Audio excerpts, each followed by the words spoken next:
जी का तो 90 नंबर है। Hello everyone. तो शायद यस। एल्गी के बारे में मैंने पढ़ाने से पहले मैंने आपको थोड़ा बेसिक पूर्व वाले वीडियो में बताया था। अब हम आज से एल्गी यानी शैवाल जिसको हिंदी में बोलते हैं उसको स्टार्ट करते हैं। सबसे पहले हम एल्गी के जनरल करेक्टर यानी सामान्य लक्षणों का अध्ययन करेंगे। ठीक है। देखिए, मैं आपको एक चीज़ बता दूं कि कोई भी चीज़ यदि मैं वीडियो में पढ़ा रहा हूँ तो आपको समझ में नहीं आती है तो आप मुझसे व्हाट्सएप पे जब मैं वीडियो को डालता हूँ तो उसमें बाद में पूछ सकते हैं, चैट करके, मैसेज करके। साथ के साथ मैं इमेजेस के फॉर्म में या पीडीएफ के फॉर्म में भी आपको जो भी मैं पढ़ाऊँगा वीडियो को उसके तुरंत बाद में उसके नोट्स शेयर कर दूंगा व्हाट्सएप ग्रुप में। तो उनमें भी आपको अगर कुछ भी समझ में नहीं आए तो आप पूछ सकते हैं। इंग्लिश थोड़े, अगर पूरे नोट्स जो हैं वो इंग्लिश में, अगर इंग्लिश में भी आपको कोई प्रॉब्लम हो तो मैं साथ के साथ में हिंदी में भी बोलता जाता हूँ। फिर भी अगर आपको कोई दिक्कत हो तो भी आप पूछ सकते हो। देखिए, आल एल्गी आल आर ऑटोट्रॉफिक। ऑटोट्रॉफिक, क्या ये एक ट्रू स्टेटमेंट है या फिर फॉल्स स्टेटमेंट है? जैसे आपके सामने क्वेश्चन आ जाए ट्रू एंड फॉल्स वाला कि सभी शैवाल स्वपोषी होते हैं, तो ये फॉल्स स्टेटमेंट है। स्वपोषी का मतलब क्या होता है? जो कि अपना भोजन खुद बनाते हैं। मतलब कि जो प्लांट्स मैंने आपको बताया था, एल्गी, एल्गी से ब्रायोफाइटा, ब्रायोफाइटा से टेरिडोफाइटा, टेरिडोफाइटा से जिम्नोस्पर्म, जिम्नोस्पर्म से एंजियोस्पर्म, तो ये सबसे लोअर प्लांट। ठीक है। मतलब कि अपना भोजन स्वयं बनाते हैं। भोजन आपको पता है, ये फोटोसिंथेसिस यानी प्रकाश संश्लेषण आपने पढ़ा होगा। उसमें होता क्या है? CO2 plus H2O, carbon dioxide और पानी, ये दोनों मिलकर के क्लोरोफिल चाहिए होता है। एक तो क्लोरोफिल और दूसरा सूरज का प्रकाश यानी कि लाइट जिसको अपन कह सकते हैं। इसकी प्रेजेंस में क्या बना लेते हैं? ये C6H12O6 यानी ग्लूकोज। ये क्या है? एक तरीके का कार्बोहाइड्रेट है। तो ये ही क्या है? ये प्रक्रिया जिसमें पाई जाती है वो क्या कहलाते हैं? यानी कि फोटोसिंथेसिस की प्रक्रिया वाले उनको जिनमें पाई जाती है या जो अपना भोजन स्वयं बनाते हैं वो क्या कहलाते हैं? ऑटोट्रॉफ। देखिए, ये आपके ऑटोट्रॉफ की ग्रेजुएशन लेवल की परिभाषा है। जब आप पीजी में जाओगे तो वहाँ पे ऑटोट्रॉफ की परिभाषा आपको अलग से ही मिलेगी पढ़ने को। ठीक है। वहाँ पे ये देखा जाता है कार्बन सोर्स क्या है, इलेक्ट्रॉन सोर्स क्या है ना? तो उनके बेसिस पे ये वहाँ पे फिर डिवाइड करते हैं। ठीक है। तो अगर आपसे पूछ ले आल एल्गी यानी सभी शैवाल स्वपोषी होते हैं, फाल्स है, नहीं सभी शैवाल नहीं होते। कुछ शैवाल ऐसे होते हैं जो कि विषम पोषी यानी अपना भोजन खुद नहीं बनाते, यानी उनमें फोटोसिंथेसिस नहीं होता। स्टडी ऑफ एल्गी, जैसे आपसे पूछ लिया जाए कि एल्गी के अध्ययन को क्या कहा जाता है, तो फाइकोलॉजी। ठीक है। इसी तरीके से फंजाई यानी कवक यदि आपने पढ़ा होगा तो उनके अध्ययन को क्या कहते हैं? माइकोलॉजी। ठीक। फिर अब जनरल करेक्टर देखते हैं। देखिए, तो इनकी जो मेन प्लांट बॉडी होती है ना, मुख्य पादप शरीर होता है, वो इनका क्या होता है? हैप्लॉइड यानी कि अगुणित। ठीक है। और इनमें क्या पाया जाता है? Zygotic meiosis. जाइगोटिक मियोसिस यानी जाइगोट में मियोसिस, इसको हम आगे देखेंगे। और इनमें लाइफ साइकिल क्या होती है? हैप्लॉन्टिक। मैंने आपको पहले भी बताया था। हैप्लॉन्टिक लाइफ साइकिल यानी कि इनके जीवन चक्र में जो सबसे ज़्यादा समय तक पाए जाने वाली प्रावस्था है वो कौन सी होती है? हैप्लॉइड, अगुणित प्रावस्था। ठीक है। ये इनके जीवन चक्र में ज़्यादा समय तक पाई जाती है, इसीलिए इनके जीवन चक्र को हैप्लॉन्टिक या एगोनिक टाइप का जीवन चक्र भी अपन कहते हैं। जैसे नॉर्मली आपसे पूछ ले कि भाई शैवालों में कौन से प्रकार की लाइफ साइकिल पाई जाती है, तो हैप्लॉन्टिक, जाइगोटिक मियोसिस और हैप्लॉइड इनका पादप शरीर होता है। अपवाद स्वरूप जो ब्राउन एल्गी यानी भूरे शैवाल जो है उनमें क्या पाया जाता है? गैमेटिक मियोसिस पाया जाता है। और उनमें लाइफ साइकिल कैसी होती है? Diplo haplontic.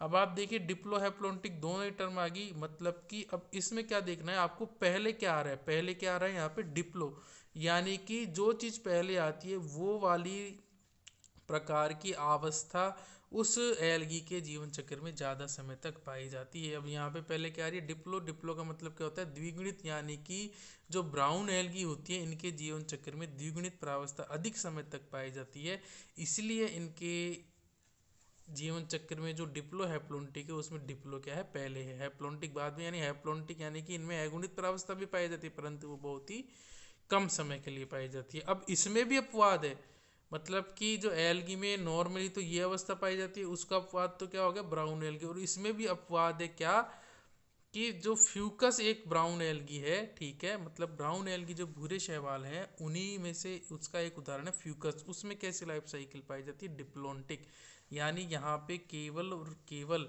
द्विगुणित प्रावस्था ही आपको देखने को मिलेगी, वो ही मतलब 99% जो है वो द्विगुणित प्रावस्था पाई जाती है, 1% टाइम के लिए क्या है अगुणित प्रावस्था पाई जाती हैं।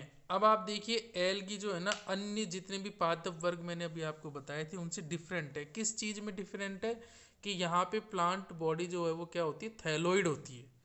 आ रही बात समझ में, मतलब कि जो और जो पादप वर्ग थे ना ब्रायोफाइटा, टेरिडोफाइटा, जिम्नोस्पर्म, एंजियोस्पर्म, उन सब से ये एल्गी डिफरेंट किन किन चीज़ों में, इन सारी चीज़ों में। अब क्या डिफरेंट होता है यहाँ पर एल्गी में प्लांट बॉडी क्या होती है थैलोइड होती है। थैलोइड मतलब कि प्लांट बॉडी मतलब पादप शरीर, जैसे मैं आपसे कह दूं नीम का पादप शरीर, तो नीम के पादप शरीर में आप देखोगे तना है, पत्तियां हैं, शाखाएं हैं, नीचे जड़ है, तो वो उसका पादप शरीर हो गया।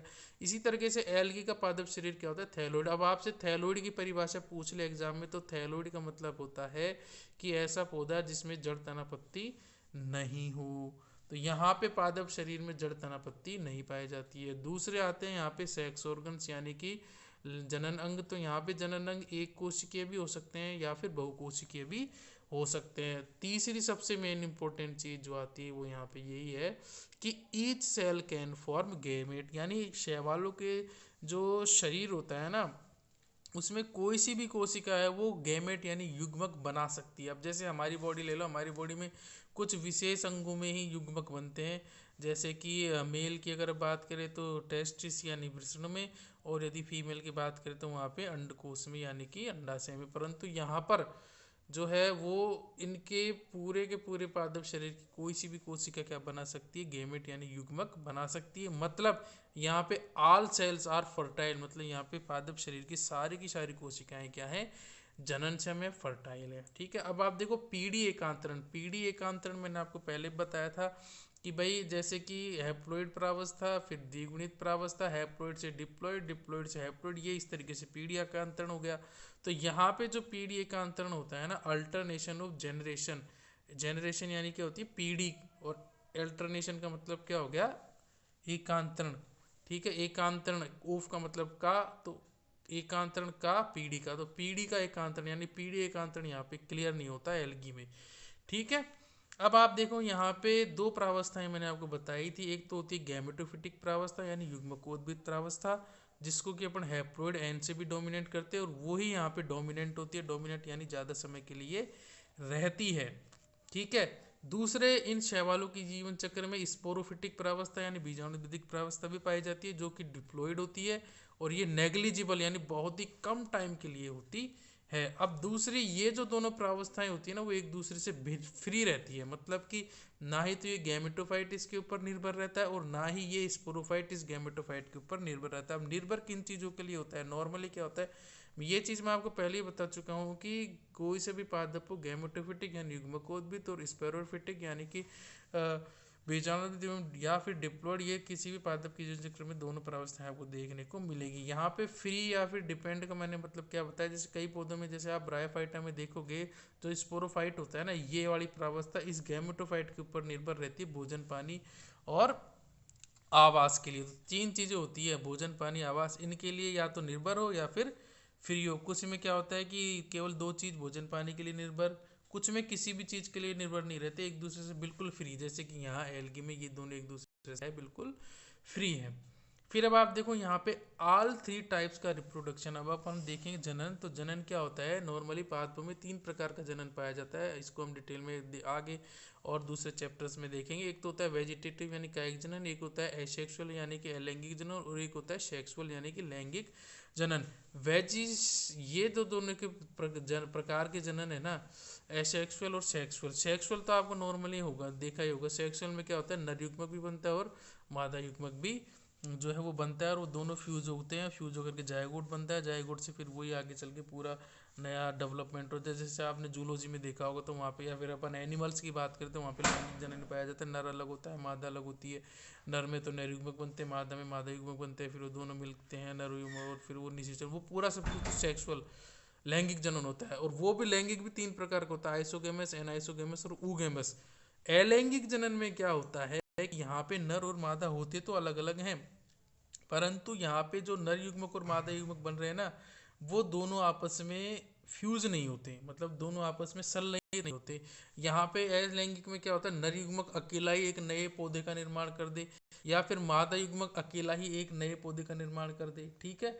तो एक तरीके से यहाँ पे ये बात आ गई है कि यहाँ पे अलैंगिक जनन में क्या होता है कि यहाँ पे निषेचन की प्रक्रिया नहीं होती, ठीक है। दूसरा, यहाँ पे अर्धसूत्री विभाजन भी नहीं होता, मतलब यहाँ पे नर युग्मक और मादा युग्मक भी नहीं बनते हैं। मैं गलत बोल गया, यहाँ पे 2 चीज़ें होती है, एक तो नर मियोसिस नहीं होता। एक्चुअली होता क्या है, नर युग्मक बनने में और उधर से मादा युग्मक बनने में अर्धसूत्री विभाजन होता है, ठीक है। और फिर ये दोनों का आपस में नर युग्मक और मादा युग्मक क्या होता है, फ्यूज होते हैं, और फ्यूज होकर के जायगोट का निर्माण करते हैं। तो 2 चीज़ें होती है सेक्सुअल में, रिप्रोडक्शन यानी लैंगिक जनन में, एक तो अर्धसूत्री विभाजन, दूसरा दोनों का संलयन यानी कि निषेचन। तो ये दोनों प्रक्रिया यदि है तो वो लैंगिक जनन। और जबकि अलैंगिक जनन में ना ही तो अर्धसूत्री विभाजन होता है और ना ही क्या होता है वो, जब अर्धसूत्री विभाजन ही नहीं हो रहा तो वहाँ पर वो भी नहीं हो रहा, क्या नहीं हो रहा उनमें, फ्यूजन भी नहीं हो रहा। अब तीसरा आता है कि मतलब अब आप देखो अलैंगिक जनन में अर्धसूत्री विभाजन नहीं हो रहा खाली, और फ्यूजन भी नहीं हो रहा, परंतु यहाँ पे जननांग तो उपस्थित है, ठीक है। अब वेजिटेटिव यानी कि कायिक रिप्रोडक्शन, कायिक जनन, नॉर्मली क्या होता है जनन में जो है वो जननांगी पार्टिसिपेट करते हैं। अब जैसे मैं कहूँ कायिक जनन, जैसे यदि मुझ में कायिक जनन हो रहा है तो मतलब क्या होगा, मेरे जो कोई सी भी कोशिका है ना, कोई सा भी जो कायिक, कायिक किससे मिलकर बना हुआ, काया से, काया की कोई सी भी कोशिका मिलकर के एक नया यदि आदमी बना दे। जैसे आपने कई पिक्चरों में देखा होगा, अंगूठे का नाखून लेते हैं, बाल ले लेते हैं, मशीन में डालते हैं, नया आदमी बन जाता है। तो एक तरीके से क्या हो रहा है, मेरी काया यानी शरीर की कोई सी भी कोशिका ली और उससे नए यदि एक तरीके से ऑफिस यानी पुत्री या फिर एक तरीके से संततियों का निर्माण हो रहा है, तो उसको अपन क्या बोल देते हैं, कायिक जनन। जैसे अब आप देखोगे कि जो पौधों में बहुत मात्रा में कायिक जनन देखने को मिलता है। मतलब कि अब पौधों को काया है, शरीर क्या है, पौधे में तो जड़ यानी रूट, स्टेम यानी तना, और पत्ती यानी लीव, रूट स्टेम लीव ये मिलती है, तो ये इनकी काया है, ये इनका क्या है, शरीर। और इनका सेक्सुअल पार्ट क्या है, फ्लावर, फूल। इसी में आपको पुंकेसर, स्त्री केसर, जिसमें कि नर युग्मक पुंकेसर में, मादा युग्मक स्त्री केसर में।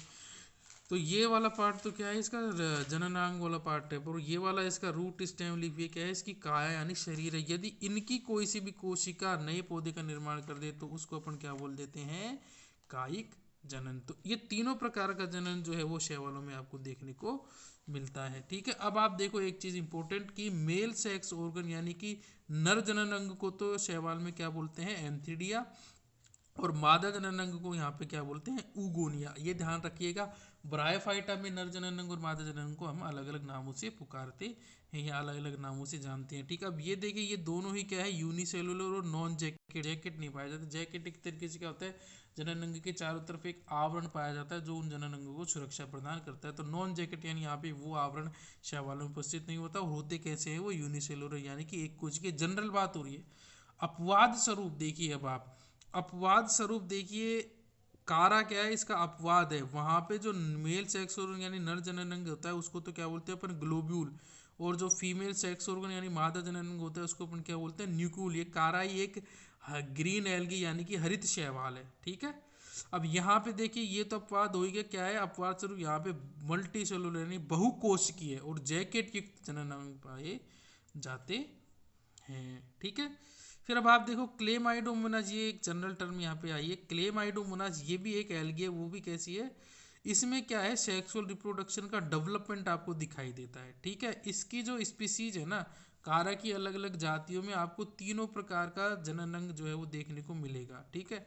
सेक्सुअल रिप्रोडक्शन में आइसोगेमस, एनाइसोगेमस और ऊगेमस। जैसे एग्जाम में क्वेश्चन आ जाता है, निम्नलिखित में से कौन से शैवालों में, कौन से शैवाल में सेक्सुअल यानी लैंगिक जनन का विकास देखने को मिलता है, कारा, क्लेमाइडोमोनास, एबेबे दोनों उपरोक्त में से कोई नहीं, तो आंसर जाएगा क्लेमाइडोमोनास। कैसे, से लैंगिक जनन जो होता है वो 3 प्रकार का होता है, आइसोगेमस, एनाइसोगेमस और ऊगेमस। अब आप देखिए, आप एक चीज़ का हमेशा ध्यान रखिए, जब भी आप कोई बॉटनी जूलॉजी पढ़ते हैं तो इवोल्यूशन यानी कि उद्विकास के क्रम में अपन को पढ़ना चाहिए। जैसे मैं आपको बता रहा हूँ ना, एल्गी, एल्गी से ब्रायो, ब्रायो से टेरिडो, टेरिडो से जिम्नो, तो इस हिसाब से आपको ये चीज़ ध्यान रखनी चाहिए कौन से किससे कौन सी चीज़ उत्पत्ति हुई है, मतलब इवोल्यूशन यानी उद्विकास कैसे चल रहा है, ये पढ़ते समय आपको हमेशा ध्यान में रखना चाहिए। अब आप देखिए, जैसे लैंगिक जनन है, लैंगिक जनन में सबसे पहले क्या, आइसोगेमस, इसी से किसका विकास हुआ, एनाइसोगेमस, इसी से किसका विकास हुआ, ऊगेमस। तो कारा की अलग अलग जातियों में किसी में तो आइसोगेमस देखने को मिल रहा है ना, किसी में एनाइसोगेमस देखने को मिल रहा है और किसी में ऊगेमस।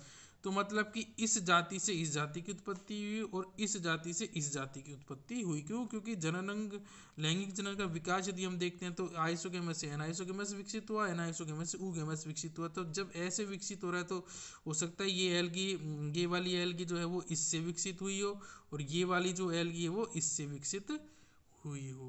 ठीक है, तो ये इस तरीके से क्वेश्चन आता है। अब आप देखिए एक और चीज ये भी पूछ ले आपसे कि सेक्सुअल रिप्रोडक्शन की उत्पत्ति को निम्नलिखित में से कौन सी शैवाल दर्शाती है, यूलोथ्रिक्स, क्लेमाइडोमोनास या फिर कारा या फिर उपरोक्त में से कोई नहीं। तो आंसर जाएगा क्या, यूलोथ्रिक्स। यूलोथ्रिक्स में आप क्या है, लैंगिक जनन की उत्पत्ति को देख सकते हैं। तो 2 क्वेश्चन आपके यही हैंड टू हैंड हो गए हैं कि एक तो सेक्सुअल यानी लैंगिक जनन की डेवलपमेंट को कौन दिखाता है और दूसरा लैंगिक जनन की उत्पत्ति को कौन दिखाता है। तो उत्पत्ति को तो यूलोथ्रिक्स और डेवलपमेंट को क्लेमाइडोमोनास। ठीक है, फिर अब आप देखिए स्ट्रक्चर, मैंने आपको पहले ही बता दिया इनके पादप शरीर कैसा होता है, थैलोइड होता है, मींस यहाँ पे जड़ तना पत्ती नहीं पाई जाती है।